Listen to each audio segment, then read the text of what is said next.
है कि अगर कई बार आपने इतिहास पढ़ा होगा कि बहुत सारे राजा महाराजा बहुत सारे राज्य जीत जाते थे और अपने आने वाले संतान को वो उसे सौंप के चले जाते थे।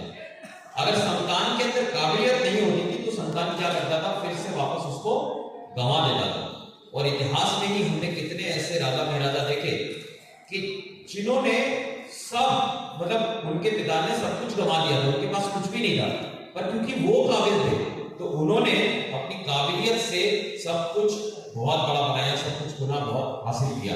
तो मेरा ये मानना है कि कोई भी ऑर्गेनाइजेशन, कोई भी परिवार का जब हिस्सा बनते हैं, आपको सबसे पहले आपको इंफ्रास्ट्रक्चर नहीं चेक करना, बल्कि उस व्यक्ति को चेक करना है जिसके सानिध्य में या जिसकी गाइडलाइन में या जिसकी लीडरशिप में आप काम करने जा रहे हैं।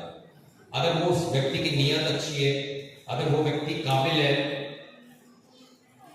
पढ़ा लिखा व्यक्ति है, ऊर्जावान व्यक्ति है, तो ऐसा व्यक्ति अगर आज सब कुछ छोटा है तो कल वो अपनी क्षमताओं से चीजों को बड़ा बनाएगा।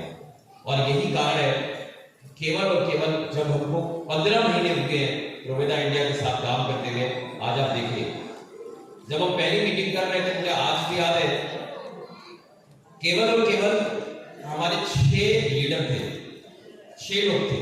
जब हमने पहले दिन बैठ के वहां पर बात करी, वो 6 लोग यहाँ पर हैं, मैं चाहूंगा एक बार खड़े होंगे क्या? जब हमारी पहली मीटिंग हुई थी, अक्षय जी के लिए जोरदार तालियां बजाइए आप, हमारे रमेश राय जी के लिए और ऋषि मौर्य जी के लिए, उस्ताद जी के लिए। स्पेन सिंह किधर है? स्पेन सिंह पीछे क्यों हो रहा है? आगे आओ भाई, आगे आ जाओ। स्पेन सिंह को जरा आगे कहीं जगह दीजिए। मन के अंदर डर था, पता नहीं क्या होगा यार, क्योंकि इतने लंबे समय से मैं नेटवर्क मार्केटिंग में था, एक पर्टिकुलर ऑर्गेनाइजेशन के अंदर काम कर रहा था। एक बार टोटल तालियां बजाइए सर। और सबों में सब तो बहुत अच्छा कर रहे थे, बहुत बढ़िया कर रहे थे,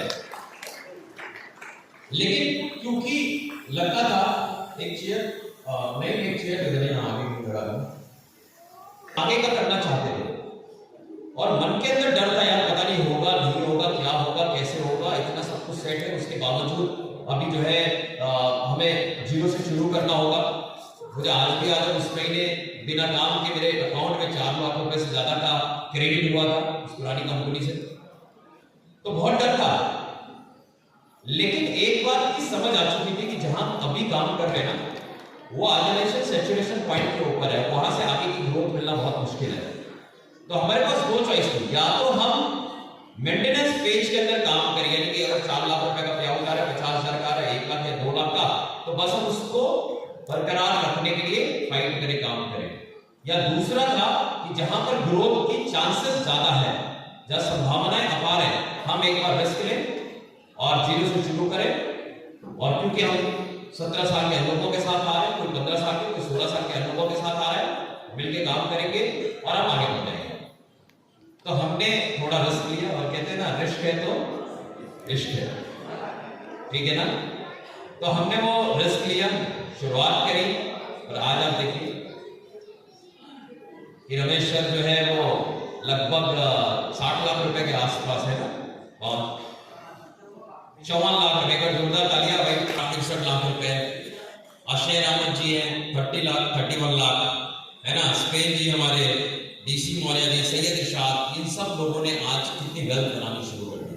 और इनको तो छोड़िए, आप में से जो लोग 2 महीने, 4 महीने, 6 महीने, 8 महीने के बाद भी आए, आज आप देखिए कितनी दौलत अर्न कर रहे हैं। और मैं आपको यकीन दिलाना चाहूंगा, अभी तो केवल 15 महीने हुए, अभी तो हमने ढंग से शुरुआत भी नहीं करी है। आप सोच के देखो, अगले 15 महीने के बाद ये परिवार कितना बड़ा होगा, उसके अगले 15 महीने के बाद सोचो कितना बड़ा होगा।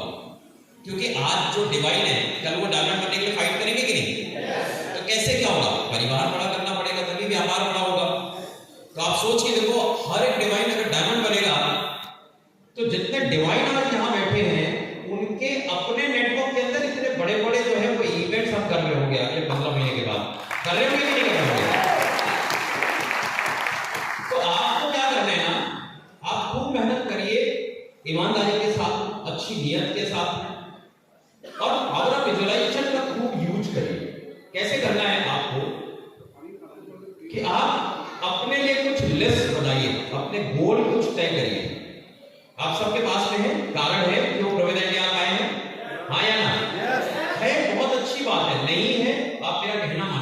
आज जब इस इवेंट के बाद आप जाएंगे, आप ट्रेन में ट्रैवल करेंगे, आप गाड़ी में होंगे या जैसे भी जाएंगे, आप क्या करिए, आधे घंटे, 1 घंटे, 2 घंटे अपने आप से बात करिए और अपना वाई निकालिए। क्यों मैं इस बिजनेस को बिल्ड कर रहा हूँ, क्यों मैं इसमें मेहनत करूंगा, क्यों मैं लोगों से जाकर इस बिजनेस के व्यापार के बारे में बात करूंगा, क्यों जब लोग मुझे मना करेंगे उसके बावजूद भी मैं उठ के वापस खड़ा होऊंगा, अगले प्लान के लिए मैं तैयार करूंगा अपने आप को। वो कारण आपको ड्राइव करेंगे, वो कारण आपके फ्यूल है। जैसे आपकी गाड़ी चलती है ना, 2 व्हीलर या 4 व्हीलर, तो उसमें क्या चाहिए होता है, डीजल या पेट्रोल आप डालते हैं कि नहीं। आजकल बैटरी का भी बाइक आ गया, बैटरी के भी कार आ गए, तो यानी कि ईंधन की जरूरत पड़ती है। अगर आपकी मर्सिडीज हो, उसका सब कुछ बहुत बढ़िया हो और टैंक खाली हो, तो कितना किलोमीटर आप दौड़ा पाएंगे, किस स्पीड में आप दौड़ा पाएंगे उसको, दौड़ा पाएंगे क्या।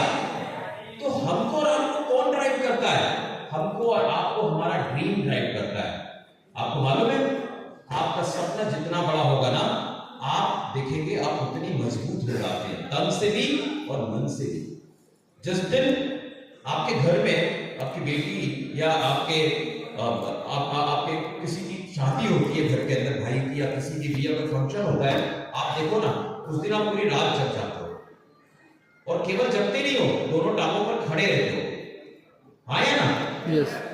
तो क्यों आखिर, वो जिम्मेदारी का एहसास, जो कारण है, वही तो आपको रात में जगाता है, और आप उफ नहीं करते, किसी से उसकी शिकायत नहीं करते। और अमूमन आम दिनों में अगर एक दिन भी 2 घंटे आपको एक्स्ट्रा जगने पड़े तो आप शिकायत करते कि नहीं करते, हाँ या ना।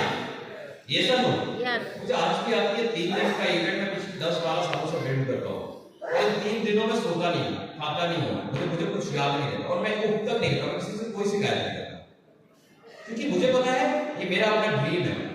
मुझे अच्छा लगता है जब इस परिवार को ग्रो करते हैं, मुझे बहुत अच्छा लगता है जब ऐसे इवेंट बिल्ड करते हैं। तो आपका कारण अगर आपने एक बार तलाश किया और उस कारण को आपने जितना एम्प्लीफाई किया, जितना बड़ा करते गए, जितना उसके अंदर इमोशंस डालते चले गए, आप देखेंगे आपके अंदर कभी भी ऊर्जा का अभाव नहीं होगा, कभी भी आपको ना बोलेगा, कोई गुस्सा करेगा, कोई कुछ भी करेगा, उसको इग्नोर करेंगे, क्योंकि अब आपका कारण आपको ड्राइव करेगा, आगे बढ़ा। तो आपको क्या करना है, आप इसमें बहुत सारी चीजें लिखो और लिख करके उसको विजुलाइज करना शुरू करो डेली बेसिस पर। लॉ ऑफ अट्रैक्शन के बारे में सब जानते हैं, कल भी हमने पूछा था, आज भी पूछता हूं। देखो लॉ ऑफ अट्रैक्शन कैसे काम करता है, उसके 3 चरण होते हैं, ठीक है ना, 3 स्टेप में वो चलता है। सबसे पहला क्या होता है कि आपको क्लियर रहना पड़ेगा कि आपको जिंदगी में क्या चाहिए, ठीक है ना। तो आपको फिर क्या करना है, आपको डिमांड करना है। डिमांड करने का मतलब क्या होता है, जैसे एक छोटा बच्चा होता है, आपने कभी देखा है, कभी आप छोटे बच्चे को